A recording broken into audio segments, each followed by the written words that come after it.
Avant de plonger dans cette histoire incroyable, pensez à vous abonner à la chaîne et à activer la cloche. Ici, chaque récit a quelque chose à dire, et vous ne voudrez pas en manquer un seul. Une fille crie « Ne monte pas dans la voiture ». Un millionnaire fait un pas et découvre une terrible vérité. Alexander Bennett avait toujours été l'homme que l'on remarquait. À 38 ans, il portait avec aisance l'héritage d'une dynastie qui avait façonné une grande partie du paysage économique de New York. Sa silhouette élancée se dessinait parfaitement dans son costume noir sur mesure, fait de tissus italiens aussi coûteux que raffinés. Son regard bleu acier captivait autant qu'il imposait le respect, tandis que son sourire maîtrisé se présentait comme une marque de fabrique lors des événements mondains. Ce soir-là, au cœur du luxueux hôtel Langham, situé sur la 5e avenue, une foule triée sur le volet s'était rassemblée. Les éclats de voix feutrées, les tintements délicats des flûtes de champagne, les robes de soirée aux couleurs chatoyantes et les costumes impeccables dessinaient une toile de fond scintillante. Alexander, en véritable maestro de cette soirée, naviguait avec aisance d'un groupe à un autre, échangeant poignées de main, sourires polis et quelques phrases bien placées. Pourtant, malgré cette façade brillante, un poids invisible pesait sur sa poitrine. Ce n'était pas la fatigue, il avait l'habitude des longues nuits. Ce n'était pas le stress, les affaires étaient sous contrôle. Non, c'était une sensation sourde, un frisson d'incertitude qui le laissait un peu plus tendu à chaque minute qui passait. Peut-être était-ce l'intuition, ce 6e sens que la vie lui avait appris à écouter. Il s'arrêta un instant près du bar, contemplant son reflet dans un miroir ancien encadré d'or. L'homme qu'il voyait semblait impeccable, sûr de lui, invincible. Mais quelque chose dans ses yeux trahissait une hésitation, une fragilité que peu auraient pu deviner. Alors que la nuit avançait, les conversations devenaient plus feutrées, les regards plus calculés. Alexander sentit qu'il était temps de partir. Il remercia poliment quelques proches, esquissa un dernier sourire à Claire, sa sœur, qui discutait non loin avec Mark, son mari. Son cœur se serra légèrement, sans raison apparente. Traversant le vaste hall au lustre majestueux, il sentit la chaleur des projecteurs s'éloigner. Les photographes s'étaient fait plus discrets, leurs flashs s'éteignant comme des étoiles qui s'éteignent à l'aube. Il ouvrit la porte de sa limousine noire, la carrosserie luisant sous les lampadaires. Juste au moment où il posait la main sur la poignée, un cri perça l'air, tranchant le silence nocturne. « Ne monte pas dans la voiture !» Le son fut si brusque, si désespéré, que tout sembla s'arrêter. Plusieurs invités, surpris, se retournèrent vers la source de ce cri. Alexander se figea, ses yeux cherchant instinctivement la provenance. Une silhouette jaillit de l'ombre, une jeune femme aux traits tirés, le souffle court, les yeux écarquillés d'angoisse. « Attendez !» cria-t-elle de nouveau, avançant à grands pas, la voix tremblante mais pleine d'urgence. La voiture, qui avait déjà commencé à tourner la clé dans le contact, s'immobilisa. L'homme au volant, intrigué, baissa la vitre, lançant un regard interrogateur. Alexander, partagé entre la méfiance et la curiosité, observa la jeune femme. Qui était-elle ? Que pouvait-elle bien savoir pour risquer ainsi de troubler cette soirée parfaitement orchestrée ? D'une voix posée mais ferme, il demanda. « Qui êtes-vous ? Que voulez-vous dire par « ne monte pas dans la voiture » ? Émilie inspira profondément, comme pour puiser tout son courage dans l'air glacé de la nuit. Ses mains tremblaient légèrement, mais sa voix, quand elle parla, était claire, chargée d'une sincérité douloureuse. « Mon nom est Emily Carter. Je travaille comme assistante pour votre sœur, Claire. » Alexander fronça les sourcils, surpris par cette révélation. Claire Bennett, sa sœur cadette de 32 ans, avait toujours été plus qu'une simple membre de sa famille, c'était sa confidente, son alliée la plus fidèle, la seule à qui il avait jamais vraiment ouvert son cœur.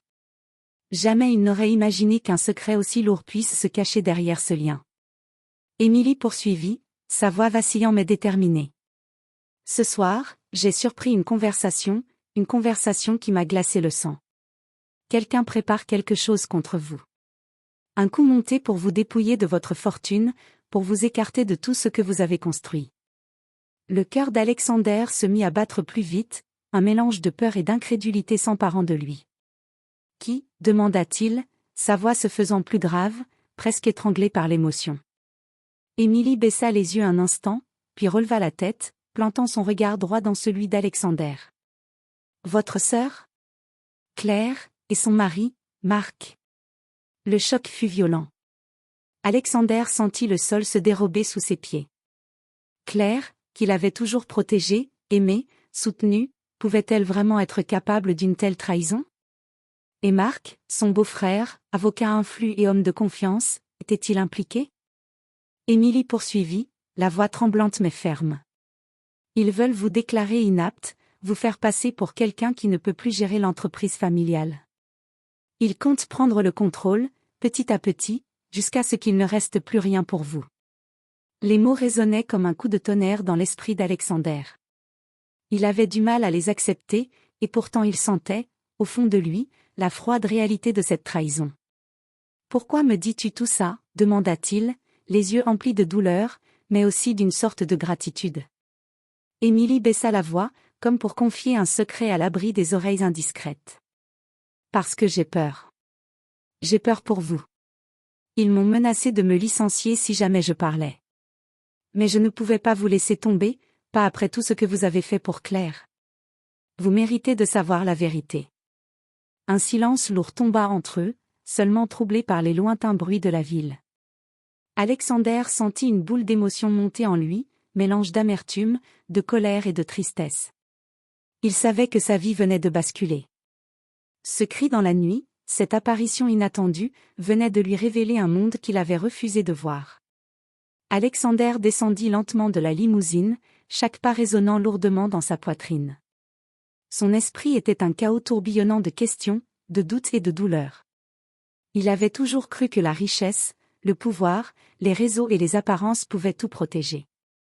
Mais en cet instant, ses certitudes s'effondraient comme un château de cartes balayé par une tempête. Il regarda Émilie, toujours tremblante, mais les yeux remplis d'une force tranquille qui contrastait avec la fragilité de la situation. Sans hésiter, il saisit doucement son bras, son regard passant de la confusion à une résolution de fer. « Nous devons agir, vite. Tu viens avec moi. » Dans les heures qui suivirent, Alexander plongea tête baissée dans ce qui allait devenir la plus grande bataille de sa vie. Il convoqua ses contacts, appela des avocats indépendants réputés pour leur intégrité, des experts en droit des affaires et en protection des patrimoines.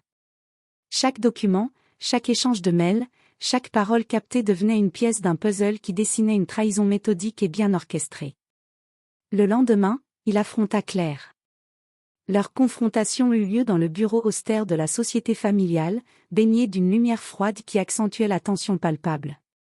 Claire, vêtue avec élégance mais froide comme un mur de glace, le regarda droit dans les yeux. Sans un tremblement, elle nia toutes les accusations, les qualifiant de mensonges et d'attaques infondées. « Alexander, tu vas trop loin. Tu me blesses profondément avec ces absurdités. Je suis ta sœur. Je n'ai jamais rien voulu contre toi. Mais son ton trahissait une peur contenue, un masque bien trop fragile pour masquer la vérité. Alexander savait que derrière ce refus se cachait une volonté implacable. Pendant ce temps, Émilie continuait de rassembler preuves et témoignages, courageuse malgré les menaces. Son dévouement était la lumière dans cette obscurité, un rappel constant qu'il n'était pas seul. Chaque jour apportait son lot de révélations et de coups durs, mais aussi une force nouvelle pour Alexander. Il comprit que cette épreuve ne serait pas seulement un combat pour ses biens, mais une bataille pour sa dignité, sa famille, et son avenir. Le procès s'ouvrit sous les feux des projecteurs. La presse, les caméras, les murmures incessants, chaque jour était un spectacle douloureux pour Alexander. Il n'était plus seulement l'homme d'affaires puissant et respecté, il était devenu un symbole de la trahison, de la vulnérabilité humaine. Les accusations, les révélations, les témoins, tout s'étalait publiquement, exposant ses blessures les plus profondes. Mais paradoxalement, cette exposition fut aussi une forme de libération. Pour la première fois depuis longtemps, Alexander se sentit débarrassé du poids des faux-semblants. Il comprit que la richesse et le pouvoir ne suffisaient pas à protéger contre les trahisons intimes. Il ne pouvait plus fermer les yeux, ni faire confiance aveuglément à ceux qui l'entouraient. Au fil des semaines, la vérité éclata au grand jour. Les preuves rassemblées par Émilie et l'équipe d'avocats furent irréfutables. Claire et Marc furent reconnus coupables de manœuvres frauduleuses et d'abus de confiance. La justice reprit son cours, redonnant à Alexander ce qui lui avait été injustement dérobé. Mais au-delà de la victoire judiciaire, c'est la transformation intérieure d'Alexander qui marqua le plus. Il sentit en lui renaître une force nouvelle, plus humble, plus lucide. Il décida de reconstruire sa vie sur des bases solides, choisissant avec soin ses alliés, ses amis et sa famille. La confiance ne serait plus jamais un cadeau aveugle, mais une conquête patiente et méritée. Un soir d'automne, alors que le soleil se couchait lentement derrière les gratte-ciels de Manhattan, Alexander et Emily marchaient côte à côte dans les allées paisibles de Central Park. L'air était frais, teinté d'une douceur mélancolique.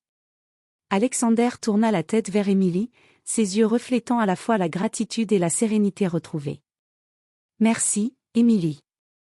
Sans toi, je ne sais pas ce que j'aurais fait.